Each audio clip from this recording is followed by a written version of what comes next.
Hello, America, and to our friends around the world, greetings, welcome back.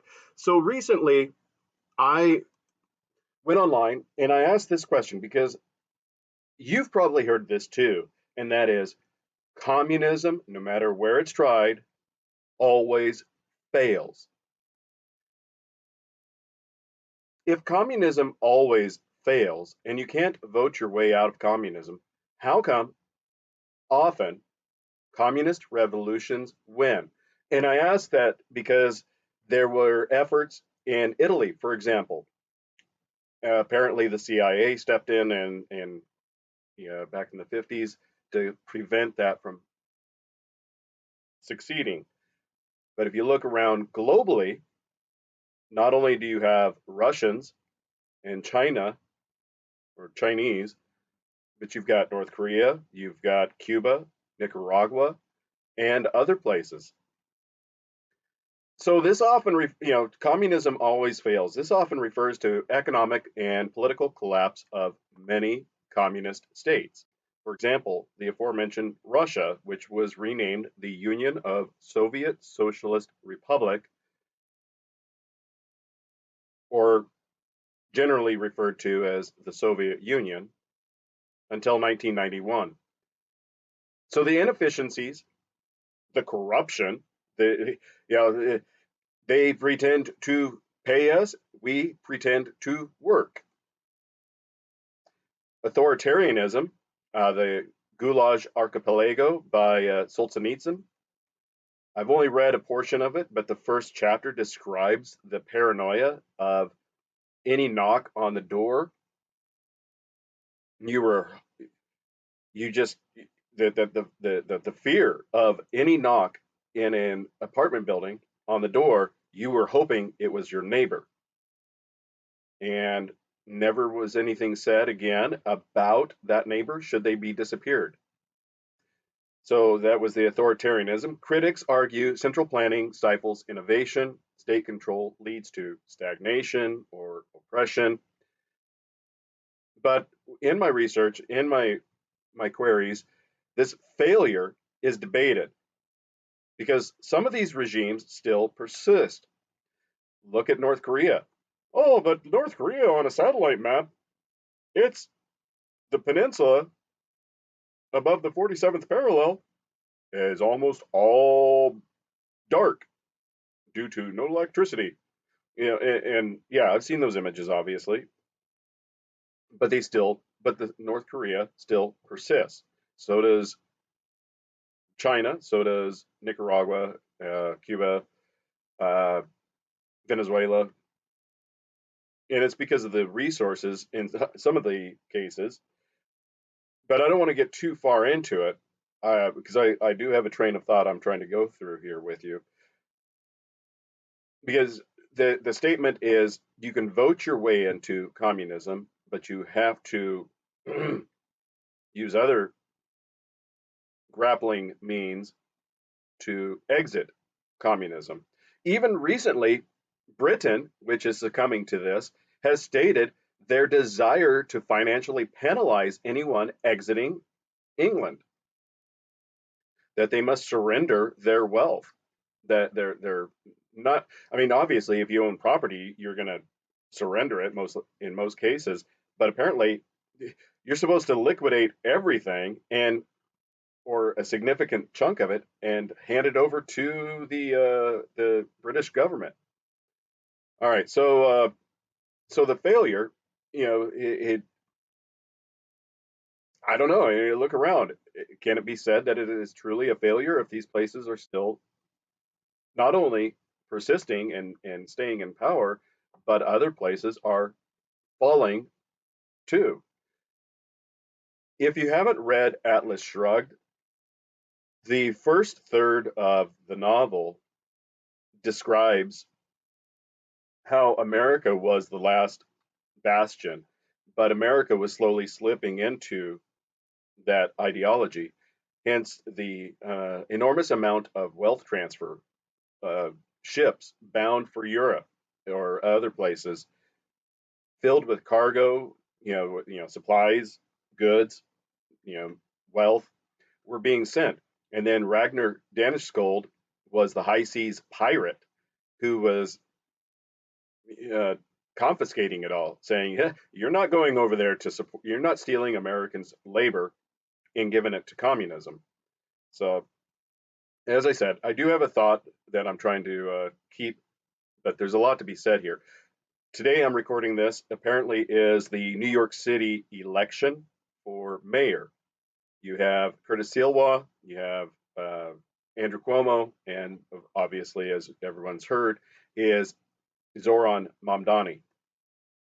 Now, I haven't checked it, but apparently the betting markets are saying Cuomo. Gutfeld referenced it recently in October that Silva should drop out and endorse Cuomo. I'm not too keen on that because I still look at it as being Cuomo is just as bad. He is part of the problem that led to this problem. But again, I'm trying not to get off on a tangent. I'm trying to keep this focused, but there's a lot of information to go over here. All right, so you've got um, China, which had their cultural revolution, and what, tens of millions, 100 million of people died either directly or indirectly as a result of this cultural revolution. And over time, China changed its policy. Now, what happened? Part of what instigated this was in the early 70s. Richard Nixon, was elected president in '68, and he infamously had Henry Kissinger, whom many describe as a war criminal. And I'm not disputing that. The case that they make for that, I think, is something that's worthy of posthumously, you know, consideration. But without getting off track, if I'm not mistaken, the result of Nixon opening China, hence the Star Trek Six throwaway line, only Nixon could go to China, and that dealt with Nixon being part of the McCarthy congressional Red Scare investigations, which they label falsely as a Red Scare, but turned out to be accurate. China being opened up by Nixon and Kissinger resulted in a mixed, uh, a market economy and communist economy, a mixed economy, which is the reason that it's been allowed to persist and be sustainable to a degree. But you dig into it, there's these vast cities that are unoccupied. Their building and their growth has either plummeted or stagnated. But all right, so a communist regime consolidates power. It suppresses democratic mechanisms. We're a representative republic, but essentially it's the idea of either the the population choosing to directly elect its representatives or leadership in one of those mechanisms. And in a lot of these places, they have what's called one party rule. Yeah, we jokingly, um, we refer to it as the uniparty in America. Left or right, you still get the same result. So in China and these other communist nations, they have a single party system where opposition is crushed. Dissidents. Um, Andrei Sakharov, for example, was arrested, if I'm not mistaken, multiple times because of his speaking out in opposition to the Soviet regime. And in fact, in my research, it illustrates the example. Right or left, for America, right or left, Republican or Democrat, it doesn't matter. Congress just spins because they're the uniparty. We currently have one party rule. Consider this: first, you had Elon Musk and Vivek Ramaswamy co-leading the Department of Government Efficiency, which is a renamed office that was originally introduced by President Obama 15 years ago. Vivek Ramaswamy left for whatever reason, and then eventually, as everyone is most likely familiar, Elon Musk left in a bit of a public display of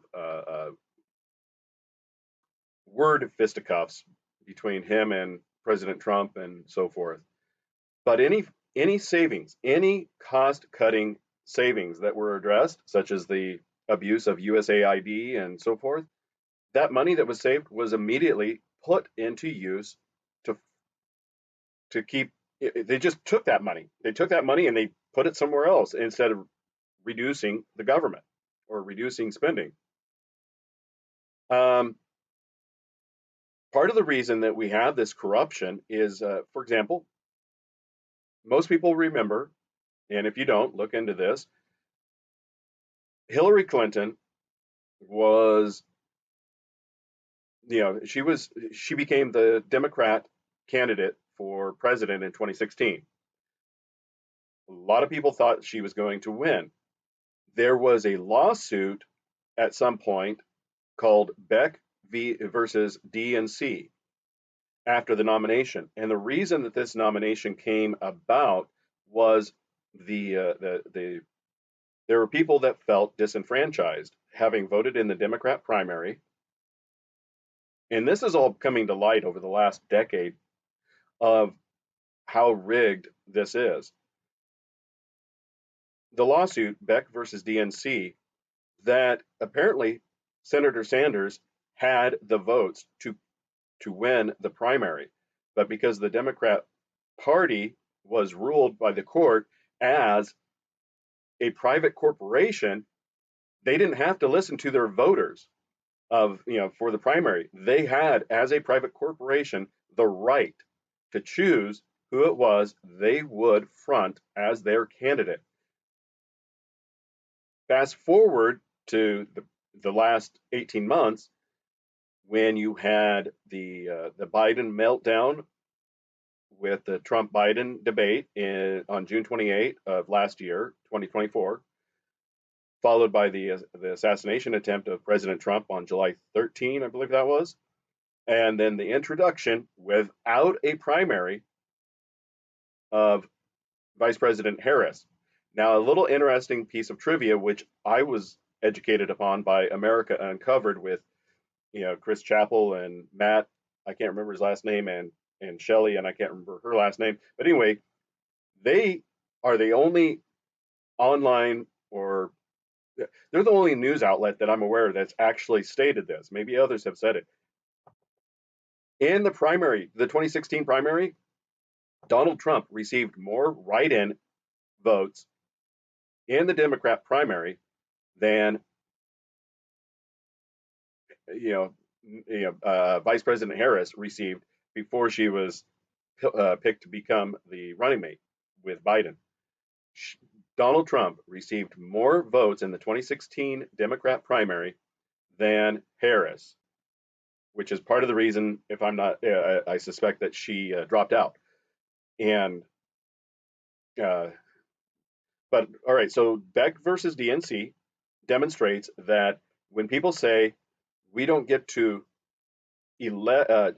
pick who our leaders are, we're given a pre-selected choice to choose from by the powers that be. So not only is there Beck versus DNC that illustrates the uniparty, centralized control, the Democrat primary of 2020 demonstrated this by taking Biden, who was essentially just allowed to just have it, even though you had what's his name? What was his name? Dean Phillips, I think, out of Minnesota, who had that funny campaign commercial about Bigfoot looking for Joe Biden or something like that. But anyway, the Democrat Party did it again, not 2020, but here in 2024, 8 years later, of selecting who it was without, primary, which is, the irony is lost on these people on the left, and that is no kings, but yet you've got two historical examples within a decade of the Democrats dictating who it is they will vote for. Anyway, I'm risking getting off the thing here. Excuse me. So we, the people, we get to elect, but we don't get to select our representatives. So we are descending into a similar type of communist uh, thinking.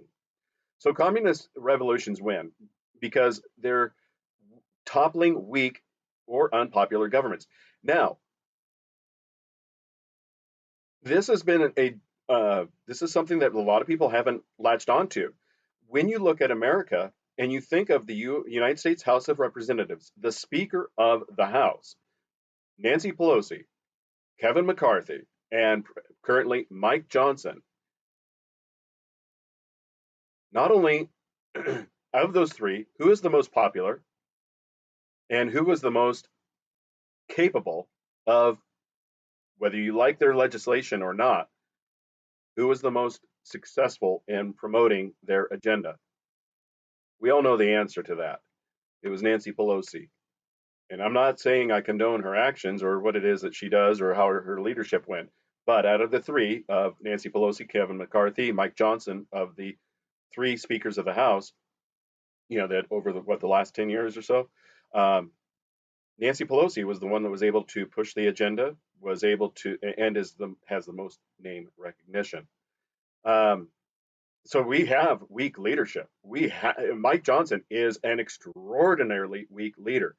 You don't get to declare war on men because they work enough to buy their video game console and play their video games, as he, if I'm not mistaken, rephrases it, getting medicated in their mother's basement. No, these men get up every day, they go to work, and they get paid, and they pay their mortgage and or rent.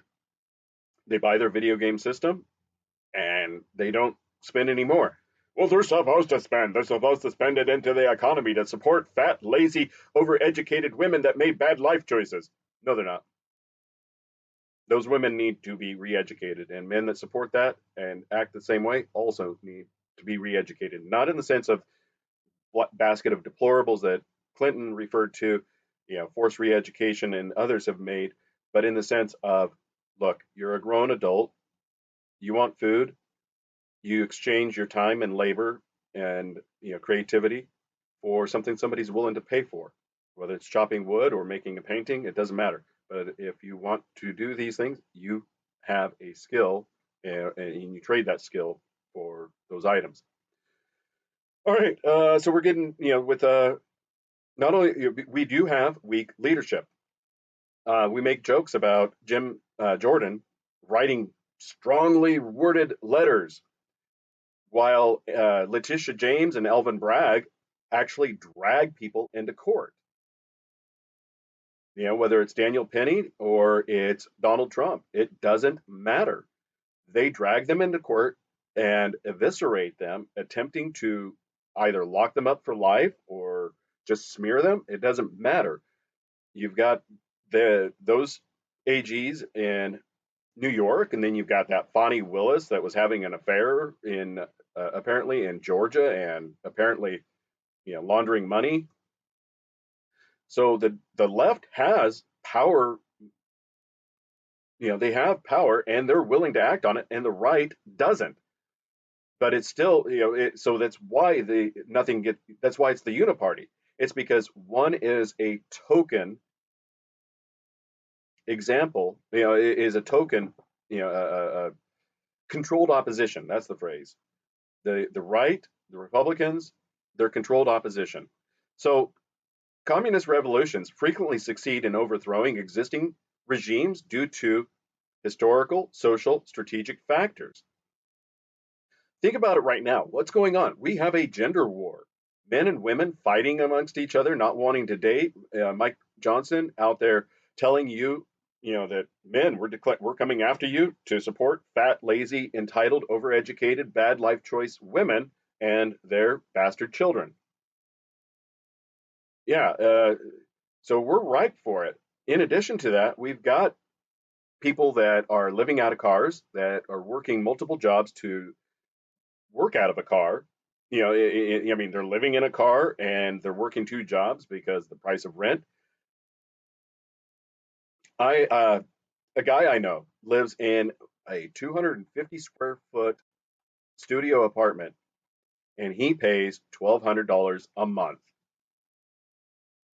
250 square feet, $1,200 a month.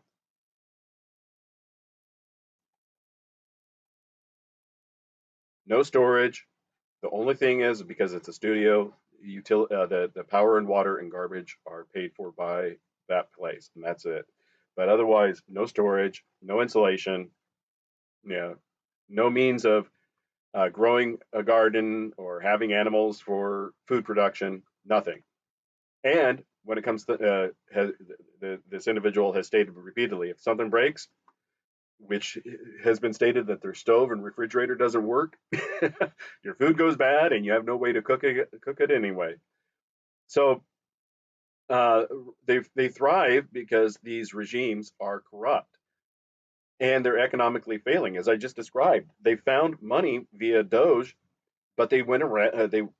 They took that money from pile A and put it on pile B instead of reducing the burden to the Americans, and that creates discontent in Russia. The czarist family, Nicholas II, was weakened by World War One and famine. In China,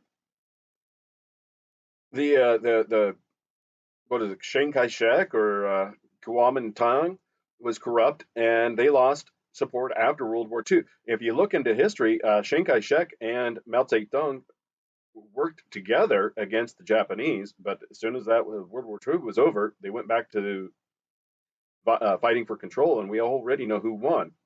So the appeal with all of this discontent, whether it's the gender wars, whether it's those of the haves and have-nots, is the promise of equality, land reform. It's an appeal to common, the common people, the workers, the thinkers who are ostracized by the elites. Remember what is it, a year and a half ago? Those Ivy League presidents, those women that were dragged before Congress, and you know were called out on their nonsense, the preferential placement of women and minorities over white and Asian men, as well as the other nonsense they are doing. Then you've got examples of Ben and Jerry's virtue signaling over South Dakota lands while their own headquarters sits on stolen native land. You've got Luis Mangione ending the life of the United Health CEO.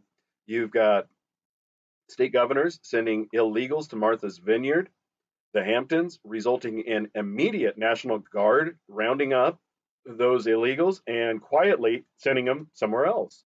And then you look at Portland and Chicago, and you've got people saying, "No, leave them here. No, no, send them all to freaking Martha's Vineyard and the Hamptons and everywhere else these elites live." So the Bolsheviks from Russia capitalize on the instability of the bread riots and military desertions. Where else are we seeing military desertions? Ukraine, seizing power in a coup, the October Revolution.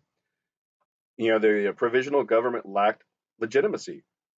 We haven't gotten there yet, but we're getting close. Um, let's see. Marxist Leninist parties are highly disciplined, centralized leadership and clear propaganda. All right, so I could be mistaken about this. So if I get it wrong, let me know in the comments. The Democrat Socialist Party of America placed an ad auditioning for somebody to run in one of the districts. A man saw the ad and told his sister she needed to apply. And of course, that sister is Alexandria Ocasio Cortez, who ran against the incumbent. I don't recall his name, but apparently he was even a no-show at the debate. But the name itself, the Democrat Socialist Party, won the seat. And as I've demonstrated with Fani Willis, Letitia James, Alvin Bragg, uh, you know, Nancy Pelosi, these people have very clear leadership, and their propaganda was and has been very, very direct. Class struggle, anti-capitalism, you know, equity over equality. um, so then you have places such as Cuba and Castro that used, the guerrilla tactics, and they overthrew the Batista regime. Their promise of abolishing inequality, it resonates with people that get their hands dirty. And then you add to it corporatism, the Wall Street bailouts, the corporate bailouts, or the joke from that show 30 Rock, you know, about the Detroit executives getting in their private planes and flying to Washington D.C. to ask for a bailout, and that was back in what, 2008. And that's what got ruffled a lot of people's feathers was, hey, we don't have private planes, and you're wanting us to bail out your failed auto industry? How about you make better cars? And what have they done? They've just gotten worse. Corporatism, is socialism. The bailouts, cancel culture. That's another one. The right has finally learned how to unite behind consequence culture and maintain it. Bud Light hasn't recovered, if I'm not mistaken. Netflix has been hit severe. Um, Disney, the quartering. Jeremy Hambley just referenced this recently in a video that, excuse me, that Disney's taken a hit.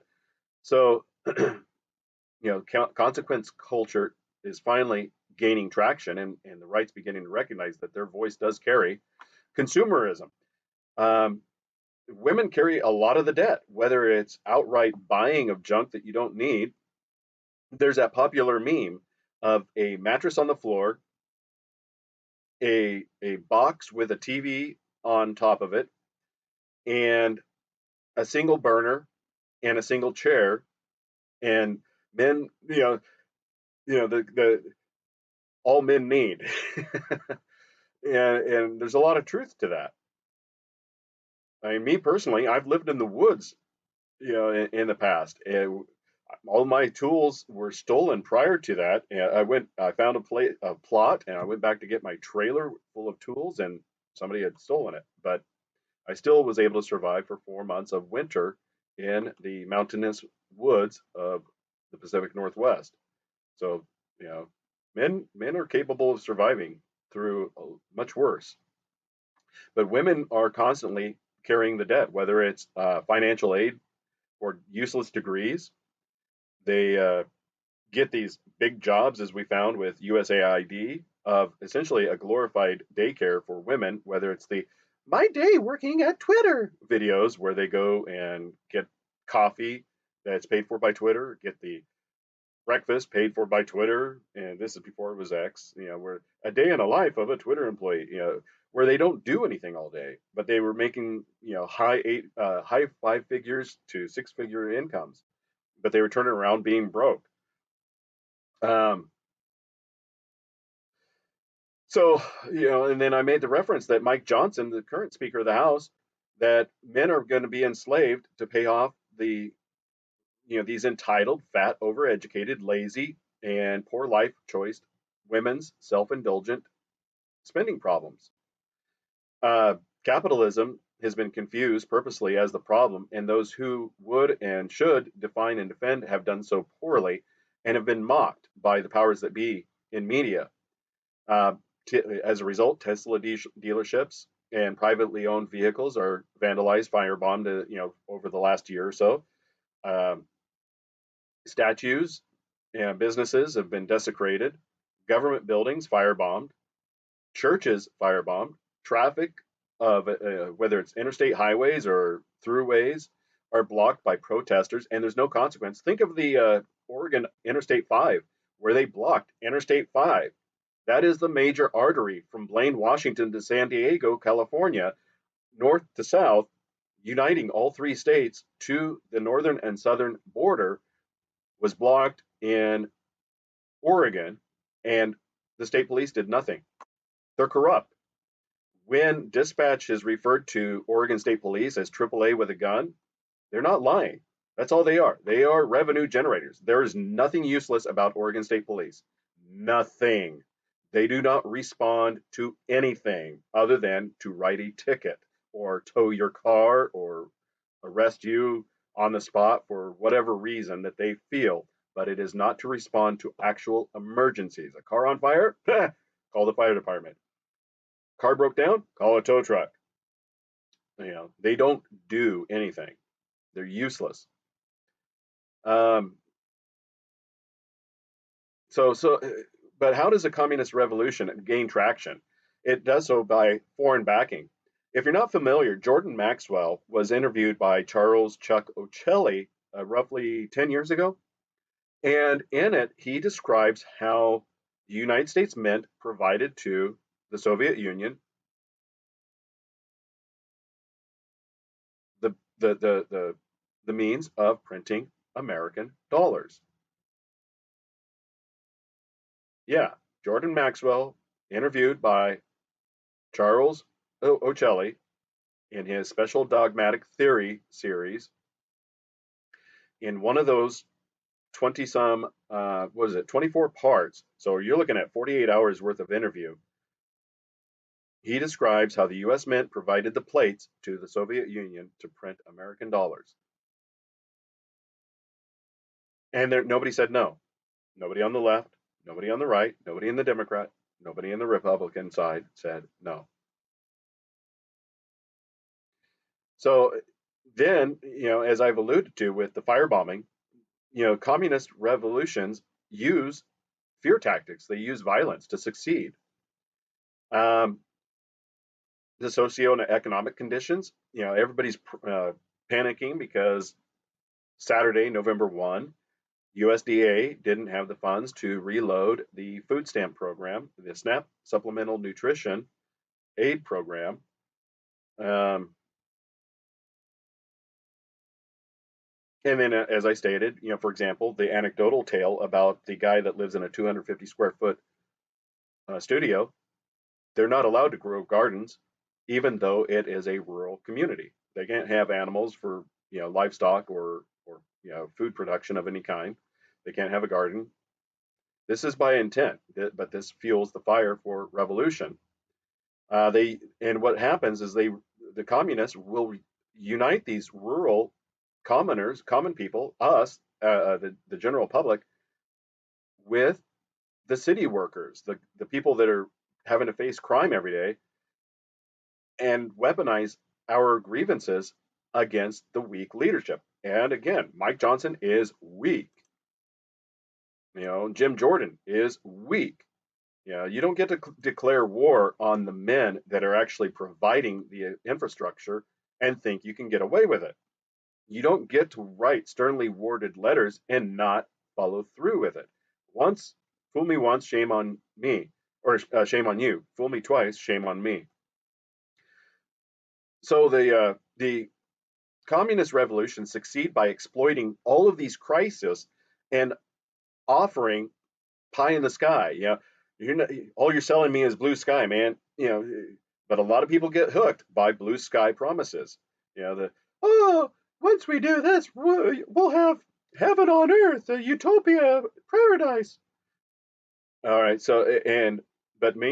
But supposedly maintaining power is harder. But they do that through centralized um, control of crushing any opposition. January 6th, we found out recently that it was infiltrated by federal agents and Antifa agents who were there to provoke and agitate the situation to cause mass arrest of the common people opposition. So, and we do have economic mismanagement.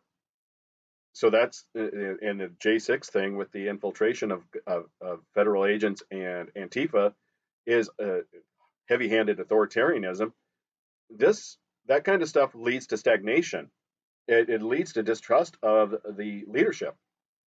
So once in power, Communist regimes often establish one-party states. As I said, America's got uniparty. We can elect, but we can't select. We have controlled opposition, which is, but at least you have opposition. It's not it's essentially opposition is banned and it's rigged. Oregon has, right before the election last year, Oregon DMV revealed over 1,200 people were falsely registered to vote, and that's at a minimum. And now Attorney General Dan Rayfield is blocking any further investigation into that manipulation. And of course, California is infamously, doing their part to block any um, vetting, auditing of the voter rolls. So Cuba, North Korea persist, adapting through repression with limited reforms. And China is an example of that with the mixed economy. Um,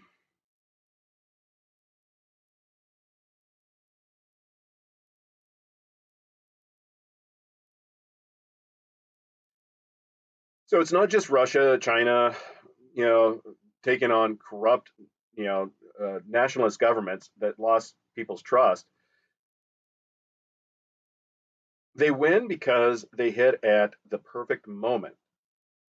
All of these governments, that I've highlighted, even our current government, is weak. The people are angry, and when you sell them the blue sky promise, some people fall for it. A lot of people fall for it. Mob mentality, I guess. Social collapse.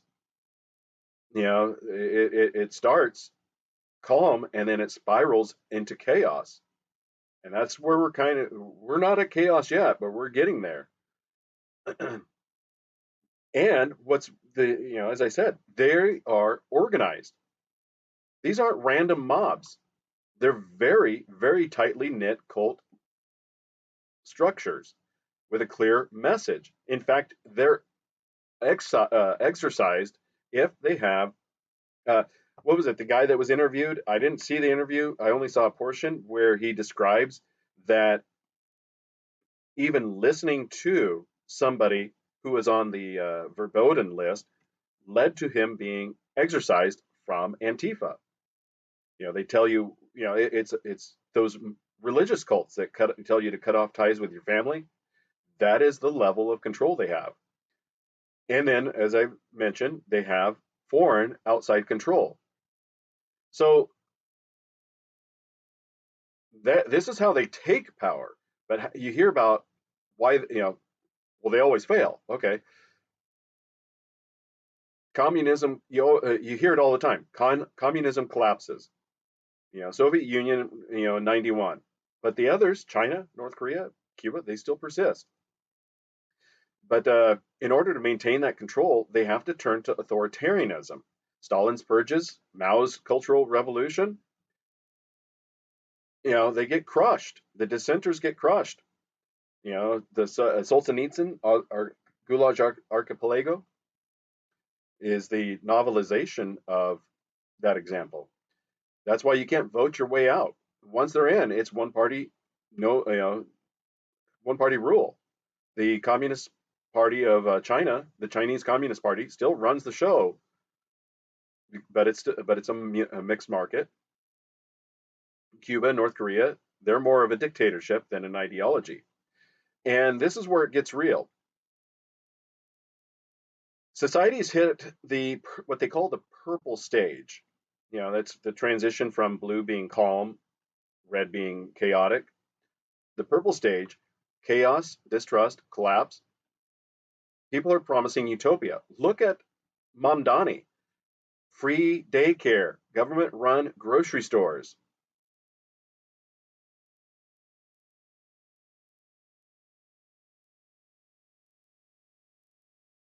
This is a promise of utopia, and people are going to buy it because they're at their breaking point.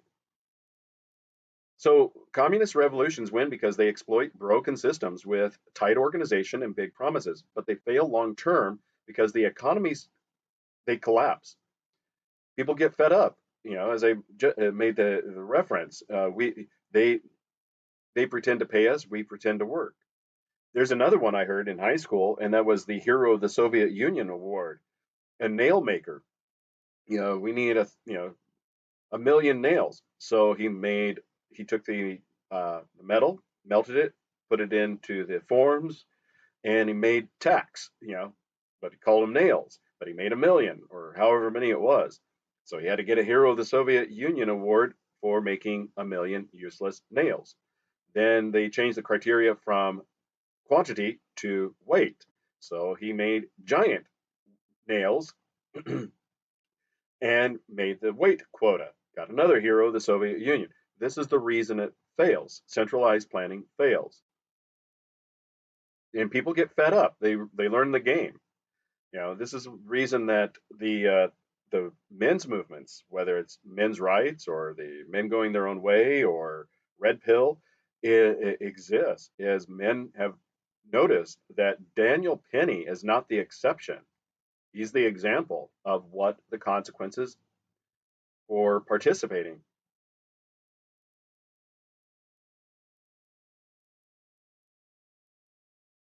So, what do you think? Let me know in the comments your opinions on this. You know, Obviously, the reason that communism fails is because, as the old joke is, you can't, you're stealing other people's money.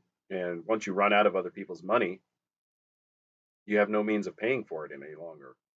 And the people arguing about the SNAP and food stamps and Section 8, you know, it's other people's money. That's my right. No, these people have a right to determine how their money is spent. You know, so let me know in the comments your opinions on this. Is economic collapse the reason that communism succeeds, and by being artificially propped up, limping along because of outside donations? One other thing I want to illustrate before I sign out of this is Jordan Maxwell referenced I think it was the Newburgh conspiracy, where General Washington, I believe he was general at the time, uh, gathered his officers together and said these something to the effect of these communists out of New York City. So a lot of people make the assumption that Marx and Engels were the originators of communism, and Jordan Maxwell says no, they were just the front man to promote the ideology. It was done by the powers that be, and it was known as a philosophy even in the 1780s. And that New York City was a hotbed for it, and we've come full circle with Zohran Mamdani potentially going to win the mayorship of New York. So let's see what happens. And if you're not already out of the cities, it's time to bug out, dig a hole, set up a tent, plant a garden. As Tim Pool says, raise some chickens. Good luck, everybody. Don't sacrifice yourself for others to live. Put a flag in the comments if you don't have one, or write up a comment specifically to this. Like, share, and again, good luck.